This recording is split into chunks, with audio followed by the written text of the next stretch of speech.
Buenos y bendecidos días. Vamos a revisar ahora Mateo 16. Invocamos una vez más que el Espíritu Santo nos llene de su poder para poder captarla, recibir y dar la palabra que Dios quiere para esta clase. Acaba de hacer Jesús milagros en Genesaret y comienza ahora el capítulo 16. Vinieron los fariseos y los saduceos. Recordemos que son dos sectas. Secta es ramas, no la connotación actual de la palabra secta. Vinieron los fariseos y los saduceos para tentarle. Tentación. Tentación significa hacer algo para que peque. Pecar, que es errar el blanco. Entonces, no necesariamente es mentir, es blasfemar, es robar, es matar. Hacer algo que te aleja del plan que tiene Dios para ti es pecar.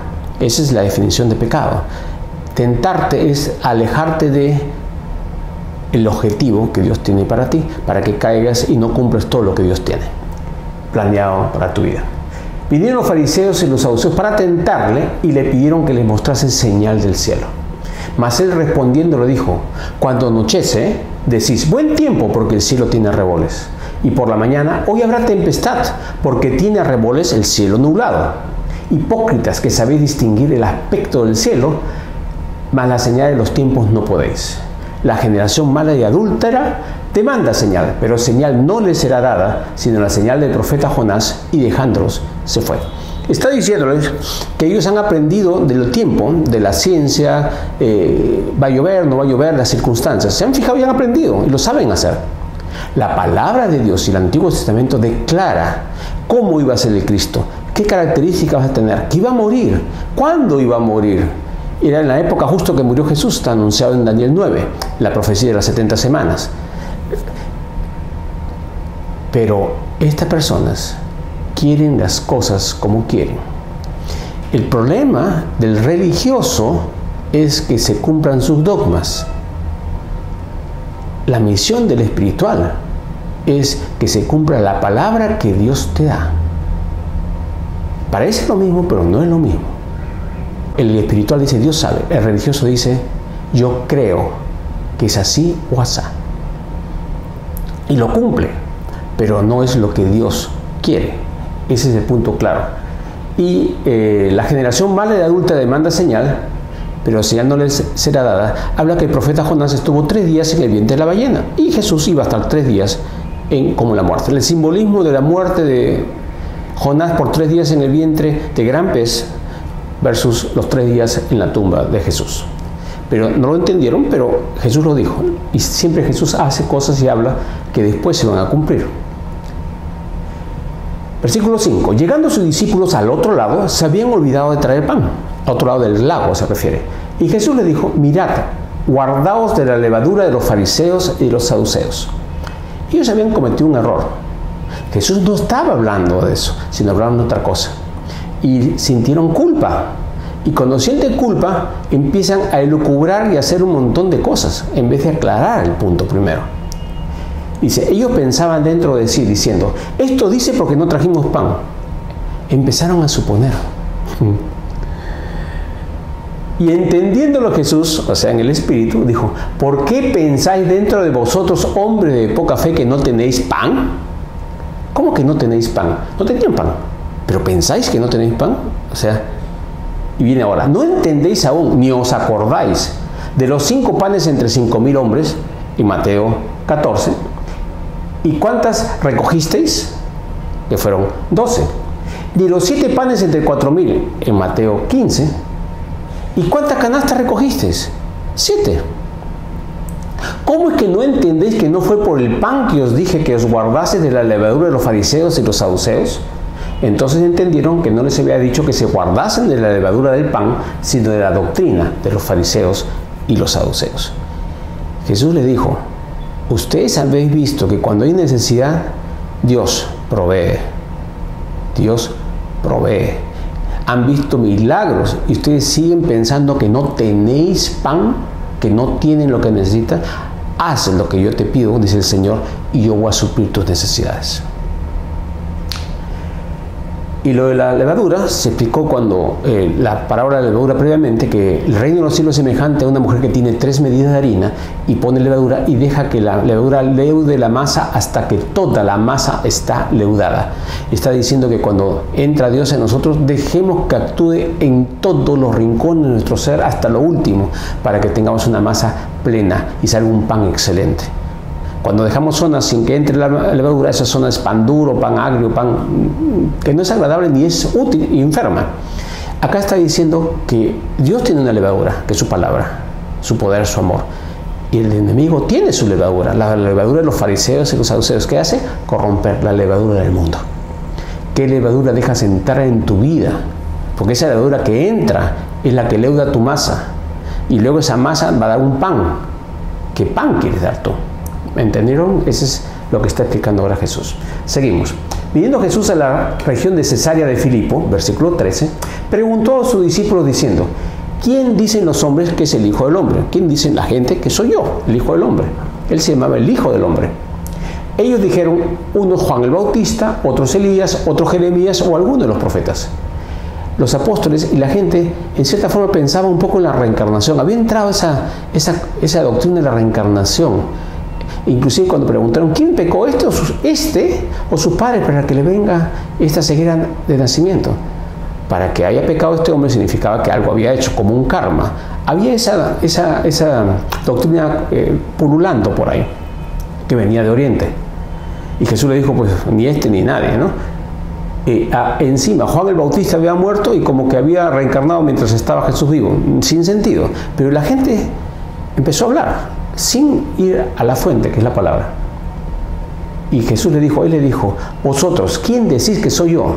Y Pedro respondiendo dijo, tú eres el Cristo, el Hijo del Dios viviente. Más claro, no puede ser. Tú eres el que estábamos esperando y por eso estamos contigo. Entonces le respondió Jesús, bienaventurado eres, Simón, hijo de Jonás, porque no te lo reveló ni sangre, ni carne, sino mi Padre que está en los cielos. Cada uno de nosotros, cuando hemos recibido a Jesús en nuestro corazón como nuestro Señor, como nuestro propietario, como nuestro Salvador, y lo hemos dejado actuar en nuestra vida, o sea, entra, esta casa es tuya, somos bienaventurados. Eso es lo que está diciendo. Le ha reconocido quién es.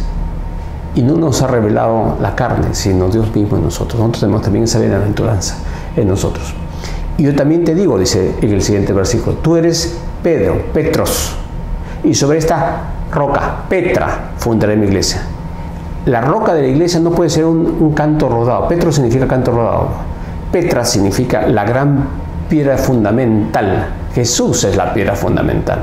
Por eso no vemos las manos, pero podemos figurarlo ahorita. Tú eres Petros, un canto rodado. Yo soy la Petra. Y sobre esta Petra fundaré mi iglesia. Y las puertas del Hades no prevalecerán contra ella. Esto es bien importante. Las puertas del Hades, las puertas del infierno, no prevalecerán. Las puertas del infierno no van a aguantar el ataque de la iglesia. La mayor parte de la gente los ve al revés. La iglesia encerrada, defendiéndose de los ataques del demonio. Y Jesús da la imagen exactamente opuesta. Los demonios tiemblan y la puerta del infierno cae ante el ataque de la iglesia. Es totalmente a la inversa. Totalmente a la inversa. El poder que Dios nos da es mayor que el del infierno.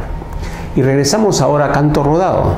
Pedro, acá en este momento, Jesús le da una característica de lo que va a pasar. En ese momento Pedro no lo entiende posiblemente, pero va a entender después. Canto rodado es una piedrita que cuando sube el río, rueda y avanza un poco más. Y cuando el agua está calma, está quietecito. Pero una época, con Pablo, hacían ciertas cosas que el Espíritu les había mostrado que no eran según la tradición judía. Pero cuando vinieron judíos de Jerusalén, Pedro tuvo miedo, se apartó de esas prácticas y se juntó a esos judíos y se hacía como el que no hacía nada, como nunca lo había hecho. Pablo lo recrimina en público después. Y lo tenemos en la palabra, como Pablo lo recrimina a Pedro por eso, porque Pedro tenía esa propensión a hacer un canto rodado. Por supuesto, fue superando esa debilidad y finalmente muere por Jesús, así como otros apóstoles. Con todo el respeto por Pedro, todos tenemos errores y vamos aprendiendo, pero Jesús le dice bien claro, yo no puedo fundar una iglesia en ti, tú no eres la piedra, tú eres un canto rodado, la piedra soy yo. Un gran error que se comete pensar que Pedro es la piedra. Pedro es Petros, canto rodado. Pero ahí le dice, a pesar que le dice que eres un canto rodado, pero por aceptar a Jesús, le dice, a ti te daré las llaves del reino de los cielos, y todo lo que atares en la tierra será atado en los cielos, y todo lo que desatares en la tierra será desatado en los cielos. Entonces mandó a sus discípulos que nadie dijese que él era Jesús el Cristo. Pedro, hombre con defectos. Jesús sabe que lo va a negar, sabe que va a fallar, sabe que va a cometer errores, pero lo ama. Y sabe que todos nosotros vamos a fallar y vamos a cometer errores, pero nos ama y nos ha encargado una tarea, que es llevar el Evangelio a toda criatura, con señales y con prodigios y con palabra.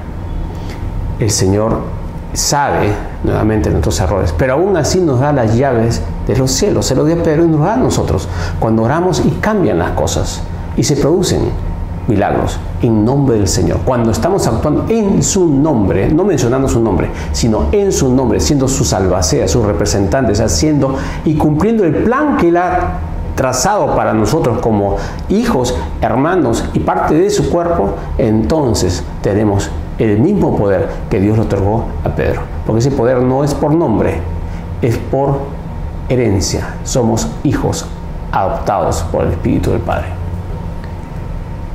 21. Desde entonces comenzó Jesús a declarar a sus discípulos que le era necesario ir a Jerusalén y padecer mucho de los ancianos, de los principales sacerdotes y de los escribas, y ser muerto y resucitar al tercer día. Jesús ya está cerca a su entrega, pero le dice esto para que estén preparados. Dios te está informando algo en tu vida, y cómo reaccionas. Te iban a decir, sí Señor, ¿qué hago? ¿Cómo lo hago? Y Pedro, vemos qué hace. Pedro, tomando la parte, comenzó a reconvenirle, decir, oye, te has equivocado, ¿cómo vas a decir eso, pues Jesús? Diciendo, Señor, ten compasión de ti, en ninguna manera esto te acontezca. Sí, puede haber sido por amor, pero ¿cuál es el mayor amor? El amor es confianza. Creo, el amor en Dios es, yo creo, Dios mío, que tú me amas tanto y amas a la humanidad, que todo lo que me pides es lo mejor. No lo que a mí me parece ni cómo yo lo veo, sino como tú lo ves. Y Pedro dejó de ver inmediatamente y cayó. ¿Y qué cosa le dijo Jesús? Volviéndose dijo a Pedro, quítate delante de mí, Satanás. Me eres tropiezo porque no pones la mira en las cosas de Dios, sino en las de los hombres. No como vemos nosotros, sino como ve Dios. Y esa es una de las cosas que más caemos. A mí me parece, mi experiencia dice, mi papá me enseñó, lo he visto esto antes. Pero Dios es soberano y sabe. ¿En quién vas a confiar? ¿En Dios que no miente? ¿O en tus pensamientos que se equivocan? Analiza, ¿cuántas veces lo que pensabas que era lo correcto te falló y te fue mal? En cambio, cuando obedeciste a Dios plenamente, que te fue bien y tuviste los resultados increíbles. Confía en Dios. Es el único que puedes confiar. Apóyate en Dios. Es el único cimiento que existe que no vas a caer. Créele a Dios, porque es el único que tiene la verdad. 24. Entonces Jesús dijo a sus discípulos, si alguno quiere venir en pos de mí, niéguese a sí mismo, tome su cruz y sígame, porque todo el que quiere salvar su vida, la perderá, y todo el que pierda su vida por causa de mí, la hallará. Aquí suena como perder, como algo negativo. Perder su vida, dejar su vida, niéguese a sí mismo significa, dense cuenta, ustedes no son Dios. Los amo, pero no son Dios. No pueden hacer un Dios de sus pensamientos, de sus ideas, de sus deseos. Niéguense, significa reconozcan su debilidad. Por eso dijo, bienaventurados los pobres de espíritu, bienaventurados los humildes. Acá estamos otra vez diciendo exactamente lo mismo con otras palabras. Si nos negamos a nosotros mismos, o sea, reconocemos esas debilidades, toma su cruz significa, tomo lo que Dios me pide para ahora. Así como Jesús, su cruz era morir en el Calvario, para nosotros la cruz es lo que tengamos que hacer, el esfuerzo que tengamos que hacer. Cualquier cosa que Dios nos ponga. Puede ser difícil algunas veces, y puede que no sea tan difícil, porque mi yugo es fácil, ligera es mi carga. Pero si lo hacemos para Él y por Él, Dios nos recompensa en el camino. Cree en el Señor Jesucristo y serás salvo tú y tu casa. 26. Porque ¿qué aprovechará el hombre si ganare todo el mundo y perdiere su alma? ¿O qué recompensa dará el hombre por su alma? Esto refuerza lo anteriores. No hay nada que podamos hacer nosotros por nuestras propias ideas y voluntad para pagar el sacrificio de Jesús, ni entrar al cielo. No hay nada que podamos hacer. No hay nada que podamos entregar para que Dios nos dé la salvación. Porque el Hijo del Hombre vendrá en la gloria de su Padre con sus ángeles y entonces pagará a cada uno conforme a sus obras. La entrada al cielo de salvación es gratis solamente por recibirlo al Señor por Señor y Salvador. Pero las recompensas son por cuánto obedecemos, cuánto creemos, cuánto nos sometemos y cuánto hacemos lo que Dios pide para nuestras vidas. Esas son nuestras obras de amor. Y esas obras de amor son las que nos van a dar recompensas. Entramos al cielo, pero las recompensas que permanecen. Por eso dijo Jesús, cuando lleguen al cielo, van a poner como una piedra todas nuestras obras encima y van a ser probadas por fuego. Va a haber oro, va a haber piedras preciosas, va a haber madera y va a haber hojarasca. El fuego quema la madera y la hojarasca, pero queda el metal precioso y quedan las joyas preciosas. Esas joyas preciosas, ese material precioso, es las obras que hemos hecho en amor por Dios. Lo otro son las obras que no valen, las obras que hemos hecho para la carne. Permanece lo que es hecho en amor para Dios. Y también dice ahí, será probado por fuego, va a sufrir pérdida. Algunas obras que vamos a hacer son quemadas porque no sirven. Pero no salimos de la roca. Estamos sobre la roca y no nos vamos a hundir, aunque quede poco. Oro en este momento para que cada uno de nosotros, me incluyo a mí, tengamos obras que permanezcan para la gloria de Dios. Y dice finalmente, de cierto os digo, que hay algunos de los que están aquí que no gustarán la muerte hasta que hayan visto al Hijo del Hombre viniendo en su reino. O sea que no van a morir hasta que lo vean al Hijo de Dios en su reino. Entonces, acá hay muchas interpretaciones. Voy a decirles dos. Una de ellas es que a los pocos días, vamos a leerlo en el siguiente capítulo, Jesús se transfigura y aparecen Moisés y Elías y él con un cuerpo glorioso, con unas ropas que brillan y se muestra delante de Pedro, de Juan y Santiago en la condición de su reino. Juan, también en el Apocalipsis, en visión, ve a Jesús en venir en su reino. Muchos dicen que esta es la explicación de esto. Otros plantean que alguno de ellos, como Juan, iba a quedar vivo hasta que venga Jesús. No sabemos eso, pero la explicación más plausible son las que ya les acabo de manifestar. Dios los bendiga, que tengan un buen día lleno de su poder y de su gloria. Bendiciones.